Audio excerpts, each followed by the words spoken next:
අද මම පෙන්නන්න යන්නේ මගේ ගෙවත්තෙන් අද මේ මං අස්වැන්න නෙලාගත්තා මේ උදේවරුවේ. ඒක චුට්ටක් පෙන්නන්නේ. මේ දැන් මේ මගේ කොච්චි පැලේ මම මේවා දැන් කඩනවා කොච්චි එහෙම.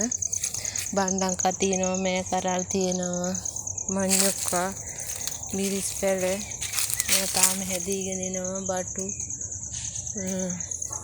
බණ්ඩක්කා තිබ්බොටු පැල. එතකොට මේ තියෙන තිබ්බොටු පැල මම දැන් මේ කඩාගත්තු ඒවා ටිකක් තියෙනවා. දැන් උයන්ඩ දැන් උදේ පාන්දර මේ කඩාගෙන ඇවිල්ලා උයන්ඩ අවශ්‍ය ප්‍රමාණය කඩාගත්තා. මේ තියෙන්නේ ඒ මං කඩාගත්තු මේ කව්පි. මේ දවස්වල එළවලු ගණන් හින්දා තින් කව්පි දරු පිට කඩාගත්තා. බණ්ඩක්කා, පොච්චි, මේ කිරිහැන්ද, මේ පොල් පලායේ ලිගේ කිරිහැන්ද. මේ බලන්න මේ මට අද ඒ වේලට ඇති. ඉතින් ඕගොල්ලොත් මේ වගේ ගෙවත්තෙන්ම වගා කරගෙන කන්න උත්සාහයක් දරන්න.